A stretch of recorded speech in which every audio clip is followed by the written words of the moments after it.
আপনি কি কখনো ভেবে দেখেছেন নারীরা পুরুষের চাইতে বেশি কথা কেন বলে? কেন নারীরা কোনো কিছু ঘটে গেলে পুরুষের চাইতে বেশি প্রতিক্রিয়া দেখায়? কেনই বা অর্থনীতি কিংবা রাজনীতির আলোচনা তাদের বেশি একটা টানে না? কেন তারা আমাদের চেয়ে বেশি রোমান্টিক? কেন খুঁটিনাটি বিষয়ে জানতে তাদের আগ্রহটা বেশি? কেন আমাদের চেয়ে অন্যদের জন্য তাদের সহানুভূতি একটু বেশি? যে কোনো পরিস্থিতি কেন তারা বুদ্ধির পরিবর্তে আবেগ দিয়ে মোকাবেলা করতে চায়? কেনই বা আমাদের চেয়ে তাদের আবেগ এত বেশি? বাইরে যাওয়ার জন্য প্রস্তুত হতে গেলে তারা কেন আমাদের চেয়ে বেশি সময় নেয়? আর কেনই বা তারা সহজে তাদের সময়সূচি ঠিক রাখতে পারে না? হয়তোবা হয়তোবা এগুলো নিয়ে আপনি কখনোই মাথা ঘামাননি। হয়তোবা আমি বলার পরই এইমাত্র খেয়াল করলেন যে আরে, এই তারতম্যগুলো তো আসলেই আছে, কিন্তু এগুলো তো কোনো দিন ভেবে দেখিনি। অথচ আপনি তার সাথে থাকেন দৈনন্দিন।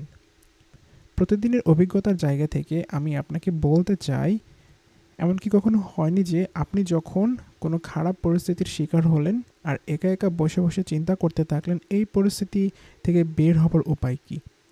অমনি আপনার এই অবস্থা থেকে সে এগিয়ে এসে জানতে চাইলো কী হয়েছে। সে হয়তো নিছকই জানতে চাই আপনার মনে কি এমন দুশ্চিন্তা ঘুরপাক খাচ্ছে। কিন্তু এমন অবস্থায় আপনাকে যদি দুইটি এখতিয়ার দেওয়া হয় তাহলে আপনি কি করবেন? যার একটি হলো আপনি তার সাথে দুঃখের কথা বলবেন, আরেকটি হলো তা না করে প্রয়োজনে এভারেস্টের চূড়ায় উঠে তার হাত থেকে পালাবেন। কোনো সন্দেহ নেই, আপনি তার সাথে এই ব্যাপারে কথা বলার চাইতে এভারেস্টের চূড়ায় পালিয়ে যাওয়াটাকে বেছে নেবেন। এমন কি কখনো হয়নি যে আপনারা দুজন যখন একই বই পড়লেন তখন সে কোনো এক নায়কের মৃত্যুতে ভীষণ কেঁদেছে, অথবা হারানো মায়ের সন্ধান পাওয়ার তথ্যে বেজায় খুশি হয়েছে, আর সেই একই বই আপনি শুধু এক নাগাড়ে পড়ে গেছেন, না করেছেন কান্না, না হয়েছেন খুশি। একদিন যখন রাতে পরিবারের সবাইকে নিয়ে রাত কাটালেন তখন আপনাদের টপিক ছিল অর্থনীতি আর ফুটবল। আলাপের কোনো এক পর্যায়ে তার দিকে তাকিয়ে দেখলেন তার মাঝে কোনো ভাবলেশ নেই, সে বসে আছে নির্বিকার। তারপর যখন আলাপচারিতার বিষয়বস্তু বদলে গেল আর সবাই কোনো একজনের বিয়ে নিয়ে কথা বলা শুরু করে দিল, তখনই দেখা গেল সে যেন প্রাণ ফিরে পেয়েছে। গাড়ির নতুন মডেল, নতুন মার্কেটের দোকানগুলোর প্রসঙ্গ আসলে তো কথাই নেই। তার চেয়ে তৎপর আর কাউকে পাওয়া যাবে না। এমন কি কখনো হয়নি যে আপনার কোনো বড় ধরনের অর্জনে আপনাকে তার কোনো উপহার দেওয়ার কথা, কিন্তু সে তা না দিলেও আপনি নির্লিপ্তই থাকলেন? ঠিক এর বিপরীতে তাকে কোনো উপলক্ষে আপনার যখন উপহার দেওয়ার কথা আর আপনি তা ভুলে গেলেন, তখন দেখা গেল সে এমন প্রতিক্রিয়া দেখালো যা আপনি কখনো কল্পনাও করেননি। হয়তোবা আপনাকে এর জন্য বকাঝকাও খেতে হয়েছে। এমন কি কখনো হয়নি যে তাকে ছাড়াই কোথাও রাতের খাবার খেয়ে ফেলার পর সে আপনার কাছে এমন এমন বিষয় জানতে চাইলো যার চিন্তা আপনার মাথায় একবারের জন্যও আসেনি? হয়তোবা দেখা গেল টেবিল ম্যাটের রঙের ব্যাপারে আপনাকে জিজ্ঞেস করলো, কিন্তু আপনি তা ঠিকঠাক মনে করতে পারলেন না। বলতে পারলেন কি আপনি তো আসলে খেয়ালই করেননি যে টেবিলে কি আছে আর কি নেই। তার উপর এটা তো আশাই করা যায় না যে আপনি খাবারের সময় মনে করবেন। স্ত্রী হয়তো জিজ্ঞেস করতে পারে গ্লাস প্লেট সুন্দর করে রাখা ছিল কিনা, কিংবা আপনাকে জিজ্ঞেস করে বসলো জুসের গ্লাসের ডিজাইনটা কেমন ছিল। তো সেটিও আপনার মনে পড়ার কথা না, কারণ আপনার মনে আছে শরবত আপনি খেয়েছেন, কিন্তু এর বেশি মনে রাখার দরকারই বোধ করেননি। তারপর বন্ধুবান্ধব কী জামা পরলো, কী জুতা পরলো, সেগুলো দেখারও কোনো গরজ অনুভব করেননি। পক্ষান্তরে দেখুন, সে যদি আপনার জায়গায় দাওয়াতে যেত তাহলে আমি আত্মবিশ্বাসের সাথে বলতে পারি এই সব খুঁটিনাটির ব্যাপারে সে আপনাকে সব মুখস্থ তো বলে দিতে পারতই, সাথে এমন এমন তথ্য দিত যা আপনার মাথায় আসবে না। এমনকি কখনো হয়নি যে তাকে যখন আপনি আপনার কোনো বন্ধুর সমস্যার ব্যাপারে জিজ্ঞেস করলেন তখন সে আগ্রহ ভরে শুনল, কিন্তু কিছুক্ষণ পরই এসে জিজ্ঞেস করলো সেই সমস্যার কতদূর কী হলো? এমনকি কখনো হয়নি যে আপনাদের দুজনের মধ্যে কোনো সমস্যা দেখা দিলে তার অবস্থানটা ছিল খুব কঠোর, তখন আপনি হয়তো মনে মনে ভাবতে লাগলেন এরকম একজন শিক্ষিত দিনদার মহিলা কী করে এতটা আবেগতাড়িত হতে পারে? এই মহিলা যে কিনা ঠান্ডা ঠান্ডা মাথায় সব কিছুর হিসাব নিকাজ করে চলে, সে কিভাবে একটা ষোড়শী কিশোরীর মতো আচরণ করতে পারে। এমনকি কখনো হয়নি যে আপনি তাকে নিয়ে কোনো রেস্তোরাঁ বা বিয়ের অনুষ্ঠানে কিংবা আত্মীয় স্বজনের বাসায় বেড়াতে যাওয়ার উদ্যোগ নিলেন, আর কোনো কারণে সেই পরিকল্পনা বাতিল করে দিলেন, তখন সে এমন ক্ষুদ্র প্রতিক্রিয়া দেখালো যে আপনি মনে মনে ভাবতে লাগলেন, এটা কি এত সিরিয়াসলি নেওয়ার কি আছে, সামনে তো সময় আরও আছে, এটা তো সামান্য একটা বেড়ানো যেটা কোনো যৌক্তিক কারণেই করা গেল না। এমনকি কখনো হয়নি যে আপনারা দুজন কোথাও বেড়াতে যাওয়ার ইচ্ছা করলেন, কাপড় চোপড় পরে আপনি অপেক্ষা করতে থাকলেন, দেখলেন সে প্রস্তুত হতে যে সময়টা নিচ্ছে সেই সময়টাতে আপনি আপনার সমস্ত জামা কাপড় পরে আবার খুলে গুছিয়ে রাখতে পারবেন। আপনি মনে মনে তার উপর রাগ করলেন, পাছে না তার দেরির কারণে পুরো অনুষ্ঠানটাই মিস হয়ে যায়। তখন কি ভেবেছেন সময়ের ব্যাপারে আপনার যে গুরুত্ব তার মধ্যে তা নেই কেন? কোনো সন্দেহ নেই, আপনি মনে মনে ভাবছেন, আসলেই তো এরকম তো আমার জীবনে বহুবারই হয়েছে। হয়তো আরও ভাবছেন, আমি এগুলো জানি কি করে। আসলে এখানে রহস্যের কিছু নেই। এমনটা আমার সাথেও হয়েছে, হয়েছে আমার বন্ধুর সাথে, আপনার প্রতিবেশীর সাথে, পৃথিবীর অপর কোনো প্রান্তের কোনো পুরুষের সাথেও, যাদেরকে আমি চিনিই না। শিক্ষা দীক্ষার তারতম্য যাই হোক না কেন, আদতে একজন নারী সে তো নারী। সেক্ষেত্রে তাদের অর্থনৈতিক কিংবা সামাজিক অবস্থা যাই হোক না কেন, তাতে তাদের নারী পরিচয়ে কোনো বিশেষত্ব তৈরি হয় না। আর একথা আমাদের পুরুষদের ক্ষেত্রেও সত্য যে আমাদের সামাজিক অবস্থান একে অপরের থেকে যতই ভিন্ন হোক না কেন, কতগুলো পুরুষালী স্বভাবের কারণে আমরা সবাই এক গোয়ালের গরু। সোজা কথা, আমাদের সবার কিছু একক ও অভিন্ন বৈশিষ্ট্য রয়েছে। আমরা একে অপর থেকে অনেক কিছুর বিবেচনায় ভিন্ন হলেও কিছু ক্ষেত্রে সম্পূর্ণ অভিন্ন, আর এটাই বাস্তবতা। তবে যে বাস্তবতাটা আপনাকে বুঝতে হবে সেটা হচ্ছে তাদের সবার স্বভাব ও বৈশিষ্ট্য আমাদের পুরুষদের থেকে সম্পূর্ণ ভিন্ন। আমরা যেভাবে আমাদের আবেগ অনুভূতি প্রকাশ করি তারা ঠিক সেভাবে করে না। আমরা যাতে সান্ত্বনা পাই তারা তাদের নাও পেতে পারে। আমরা যেটাকে গুরুত্বপূর্ণ মনে করি তারা সেটাকে সেভাবে নাও দেখতে পারে। আর আমাদের কাছে যেটা বিরক্তিকর তাতেই হয়তো তারা সান্ত্বনা খুঁজে পায়। পুরুষ আর নারীর মধ্যে সাধারণত যে বিপদগুলো দেখা দেয় সেটার মূল কারণই এটাই যে পুরুষরা নারীদের স্বভাব ও বৈশিষ্ট্য বুঝতে চায় না, আর নারীরাও পুরুষদের চরিত্র বুঝতে চায় না। কোনো ঘটনার ব্যাপারে আমরা যে প্রতিক্রিয়া দেখাই, আমরা চাই নারীদের প্রতিক্রিয়াও অনুরূপ হবে। আমাদের যে আবেগ অনুভূতি তাদেরটাও তেমন হবে। আমরা যেমনটা সব কিছু সাদামাটাভাবে গ্রহণ করি তারাও তেমনভাবে নেবে। আমরা যেসব ব্যাপারে সিরিয়াসলি নেই তারাও সে সকল ব্যাপারে সিরিয়াস হবে। এর বিপরীতে তারাও ঠিক আমরা যেমনটা আশা করে বসে থাকি আমাদের ব্যাপারে তেমনটা আশা করে বসে থাকে। তারাও চায় তাদের যে আবেগ অনুভূতি আমাদেরটাও তেমনই হবে। আমাদের আবেগ আর প্রতিক্রিয়া তাদের মতোই হবে। তারা যেমন কোনো কোনো ব্যাপারকে কোনো পাত্তা দেয় না, সেসব ব্যাপারে আমাদেরও পাত্তা দিতে হবে না। কোনো কোনো বিষয়ে তারা যেমন বেশি গুরুত্ব দেয় আমাদেরও তাতে বাড়তি গুরুত্ব দিতে হবে। মোট কথা, পুরুষরা চায় চিন্তা আর অনুভূতিতে নারীরা হবে পুরুষদের ফটোকপি, আর নারীরা চায় পুরুষরা হবে নারীদের ফটোকপি। অথচ দুটির একটিও সম্ভব নয়। এখন আপনি হয়তো জিজ্ঞেস করতে পারেন, তাহলে সমাধান কি?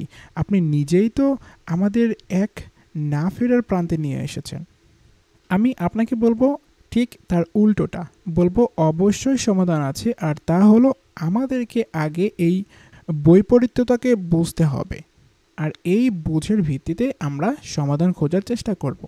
এভাবেই আমরা সম্পর্ক না ভেঙে আরও সুসংহত, আরও সমৃদ্ধ করার চেষ্টা করব। ভালোবাসা অতি সুন্দর একটা জিনিস। এটা এমন এক শক্তিশালী পটভূমি যা পুরুষ ও নারীকে এক প্ল্যাটফর্মে নিয়ে আসতে পারে। তবে একমাত্র ভালোবাসায় এই সম্পর্ক টিকিয়ে রাখার মাধ্যম হতে পারে না। কারণ শুধু ভালোবাসা থাকলেই যখন নারী পুরুষ একসাথে নিচে সংসার করে তখন তাদের আর স্বভাবগত পার্থক্যগুলো নাই হয়ে যায় না। বরঞ্চ যদি তাদের এই পার্থক্যগুলোর মধ্যে সমন্বয় সাধন করা না যায় তবে ভালোবাসারও মৃত্যু হতে পারে যে কোনো সময়। সমস্যা দিন দিন বড় হতে পারে, এমনও হতে পারে যে আজকের সমস্যা গতকালের চাইতে আরও জটিল আকার ধারণ করেছে। তবে আমরা যদি জানতে পারি এই স্বভাবজাত পার্থক্যগুলোর মধ্যে কিভাবে সমন্বয় সাধন করতে হয়, তাহলে আমাদের ভালোবাসা অনেকাংশেই টিকে যাবে। তবে এটা করতে গেলে আমাদের এই পার্থক্যগুলোর ব্যাপারে আগে জানতে হবে, আর এই পার্থক্যটাকে মেনেও নিতে হবে, আর আমাদের দৈনন্দিন সংসার জীবনে এই পার্থক্যগুলোর বিবেচনা করতে হবে। আমরা এই হিতোপদেশ পড়ার সময় আপনার মনে একটি সঙ্গত প্রশ্ন জাগ্রত হতে পারে, আর সেটা হলো এই পার্থক্যটার সৃষ্টি হলো কিভাবে। দেখুন, একটা ঘরে দুজন ছেলে মেয়ে একই ছাদের নিচে তো জন্মায়, একই বাবা মা থেকে দীক্ষা লাভ করে, দুজনেরই অর্থনৈতিক অবস্থা আর জীবনযাত্রার মান এক। তাদের ধর্মেও কোনো পার্থক্য নেই তাদের সংস্কৃতি আর আচার পর্বেও তারতম্য। একই কৃষ্টির আলোকে তারা বড় হতে থাকে। তারপর প্রাপ্তবয়স্ক হতে মেয়েটি নারীদের দলে যোগ দেয় আর ছেলেটি যোগ দেয় পুরুষদের কাতারে। তারপর থেকে তাদের আবেগ, অনুভূতি, চিন্তাধারা আর ভাব ভঙ্গিমার তারতম্যগুলো ফুটে ওঠে। আসলে ব্যাপারগুলো হলো সংস্কৃতি, কৃষ্টি, দিন, ধর্ম, অর্থনৈতিক অবস্থা, সামাজিক অবস্থান, এগুলো কোনোটিই নারী পুরুষের তারতম্যের জন্য দায়ী নয়। যদিও এটা অস্বীকার করার উপায় নেই, এই সবই মানুষের ব্যক্তিত্ব গঠনে গুরুত্বপূর্ণ ভূমিকা পালন করে। তবে স্বভাবজাত পার্থক্যগুলো তাদের জন্মগত বিষয়। তখন থেকে যে তারতম্যের সৃষ্টি হয় তাতে আমাদের কোনো হাত নেই। আমাদের ভাবভঙ্গি, আবেগ, অনুভূতি আর মন মানসিকতার যে পার্থক্য তা আসলেই সৃষ্টিগত। আমি এখন যে লাইনগুলো লিখতে চাচ্ছি সেগুলোর নিচে একটি দাগ দিয়ে রাখুন। এখানেই লুকিয়ে রয়েছে মূল রহস্য। চলুন আমরা এখন সৃষ্টিগত পার্থক্য নিয়ে আলোচনা করি। আমরা এখানে যে আলোচনাগুলো করব সেগুলো মানবিক দৃষ্টিকোণ থেকেই করব। ধর্মের প্রসঙ্গে যত সম্ভব পরে আলাপ করব, যদিও কিছু কিছু বিষয় আছে যেগুলো আমরা দিন থেকে দূরে অবস্থান করে কিছুই বুঝব না। আরেকটি কথা হলো, আত্মবিশ্বাসে ভরা ভাব নিয়ে কথা বলতে আমার ভালো লাগে না, তাই এখানে আমি আপনাদের কাছে একটু কঠোর হওয়ার অনুমতি চেয়ে নিচ্ছি। এখন আমি যেটা বলবো সেটা বুঝে শুনে বলবো, অথবা আমি যা বলবো সেটাই সত্য। সেটা হলো নারী পুরুষের পার্থক্যের প্রশ্নে বলা যায় সৃষ্টিগত পার্থক্যের বাইরে তেমন কোনো যুক্তিসঙ্গত ব্যাখ্যা নেই। চলুন আমরা একটু পেছনের দিকে ফিরে যাই। ভালো হয় যদি আরও একটু বেশি পেছনে ফিরে যেতে পারি, বিশেষত যদি সেখান থেকেই শুরু করতে যেখানে আল্লাহ আমাদের সহজভাবে সৃষ্টি করেছেন। আল্লাহ পাকের ইচ্ছা হলো পৃথিবীটা আবাদ হোক, আর উনি যা চাইলেন হলো তাই। আল্লাহ মাটি থেকে সুন্দর করে সৃষ্টি করলেন একজন মানুষ। এই সৃষ্টি ছিল একেবারে নিখুঁত। তারপরে তিনি সেই নিখুঁত সৃষ্টি আদমের মাঝে রুহের সঞ্চার করলেন। কিন্তু একা একটা পুরুষ কী বা করতে পারবে? যদি তাকে লাখো পথ প্রান্তরের পৃথিবী নামক গ্রহে এভাবে একাকী পাঠানো হয়, তাহলে তার পক্ষে সেটা আবাদ করা তো সম্ভব নয়। তারপর যে সন্তান সন্ততি এসে জিজ্ঞেস করবে কেন তারা এই পৃথিবীতে এসেছে, তাদের জন্ম কে দেবে? সুতরাং একজন হওয়ার ভারী প্রয়োজন। তাই মহান সত্তা আদেশ দিলেন হাওয়াকে সৃষ্টি করা হোক। তবে আল্লাহ পাক চাইলেন আদমকে যেভাবে সৃষ্টি করা হয়েছে হাওয়াকে তার চাইতে ভিন্ন পদ্ধতিতে সৃষ্টি করা হোক। যখন আদম আলাইহিস সালাম ঘুমিয়েছিলেন তখন তার হৃৎপিণ্ডের কাছ থেকে একটি পাঁজরের হাড় নিয়ে নিলেন, সেটা থেকে হাওয়াকে সৃষ্টি করলেন। কোনো সন্দেহ নেই যে আল্লাহ পাক চাইলে আলাদা মাটি থেকে হাওয়াকে সৃষ্টি করতে পারতেন, তবে তিনি চেয়েছিলেন তাদের মাঝে সম্পর্কের বাঁধন হবে দৃঢ়। তারা জীবন চলার পথে একে অপরের পাশে থাকবেন, পৃথিবী ধ্বংস হওয়ার আগ মুহূর্ত পর্যন্ত তারা একসাথেই থাকবেন। আল্লাহ হাওয়াকে সৃষ্টি করেছেন আদম থেকে, যাতে তিনি মনে করেন তিনি তারই একটি অংশ। আদম ও যাতে সেটা মনে করে তাকে ভালোবাসেন, তাকে সুরক্ষা দেন। তার হারানোতে তিনি যাতে ব্যথিত হন, কারণ তিনি যেন তারই একটি অবিচ্ছেদ্য অংশ। এদিকে হাওয়াও যাতে মনে করেন তিনি আদম নামের একটি গাছের ডাল। এই গাছের যদি কোনো ক্ষতি হয় তাহলে তার এই ডালও তো শুকিয়ে মরে যাবে। তাই ডালপালা যেমন মূল গাছকে ভালোবাসে, হাওয়াও ঠিক তাকে তেমন করে ভালোবেসে যাবেন। এই গাছটাই তো তার মূল। এখন হয়তো আপনি প্রশ্ন করতে পারেন, এ তো গেল নারী পুরুষের সৃষ্টিগত পার্থক্য, তাদের মন মানসিকতার কি পার্থক্য দেখালেন এখানে? আমি বলবো আপনি কিন্তু ঠিক সময়ে ঠিক প্রশ্নটাই করেছেন, তাই আমার উত্তরটা একটু মন দিয়ে শুনুন। আদমের সৃষ্টি মাটি থেকে, আর মাটি থেকেই তো গাছের উৎপত্তি। এই মাটি থেকে বের হয় গমের চারা, সেখান থেকেই বের হয় কত শীষ, যা একসময় গমের দানায় ভরে যায়। তো আপনি এখানে দেখেছেন মাটি হচ্ছে উপাদানের মূল উৎস। প্রতিটি জিনিস যে উপাদান দিয়ে তৈরি হয় তার প্রভাব ওই জিনিসের উপর অবশ্যই লক্ষ্য করা যায়। তার উৎপাদনমুখী মাটি থেকে তৈরি হওয়ার কারণে পুরুষকুল উৎপাদন প্রক্রিয়ায় দক্ষতা বেশি দেখাতে পারে। তাই কর্ম, উৎপাদন আর সফলতার প্রতি ভালোবাসা ও আগ্রহ তাদের স্বভাবজাত বৈশিষ্ট্য। সেই হিসেবে নারীদের দায়িত্বও তারা নিতে আগ্রহী। তাই তো আমরা দেখি পুরুষরা সাধারণত ঘরে বসে থেকে স্ত্রীর কামাই খেতে পছন্দ করে না। এটা তো তার স্বভাব বিরুদ্ধ অবস্থান। এজন্য তাকে যার জন্য সৃষ্টি করা হয়েছে ঠিক তার বিপরীত অবস্থানে উপনীত করে। এর মোকাবেলায় আমার বক্তব্য হলো হাওয়া হচ্ছেন আদমের অংশ, আর মাটি থেকে আদমের সম্পর্ক হলো। এর মোকাবেলায় আমার বক্তব্য হলো হাওয়া হচ্ছেন আদমের অংশ, আর মাটির সাথে আদমের সম্পর্ক হলো আদম উৎপাদনশীল মাটির একটি অংশ, তাই তার সাথে উৎপাদনের সম্পর্কটাও বেশি। আর এদিকে মাটির সাথে হাওয়ার সম্পর্ক তৈরি হচ্ছে, তিনি হচ্ছেন মাটির অংশের অংশ। তাই পুরুষের তুলনায় তার উৎপাদনশীলতা কমই বলা চলে। তাই দেখা যায় ঘরে বসে বাসাবাড়ির কাজ সামলানোতে নারীদের আপত্তি সামান্যই। আর তার পেছনে পুরুষরা অর্থ খরচ করলে তো এতে তাদের কোনো আপত্তিই নেই। তবে শর্ত হলো ভালো আচরণ করা আর তার মান সম্মানের দিকে খেয়াল করা। সুতরাং দেখেছেন তো সৃষ্টিগত পার্থক্যের প্রভাবটুকু কতটুকু প্রতীয়মান। আবার আমরা ফিরে তাকাতে পারি আদমের সৃষ্টির দিকে। তাকে যে মাটি থেকে সৃষ্টি করা হয়েছে তা অনেক কঠিন প্রকৃতির। তা নিংড়ে পানি দিলেই আমরা তার কাছ থেকে ফসলাদি উৎপাদন আশা করতে পারি। এই ক্ষেত্রে মাটি শক্ত, ভারসাম্য মেনে চললেই তার উৎপাদন ক্ষমতা দেখাতে পারে।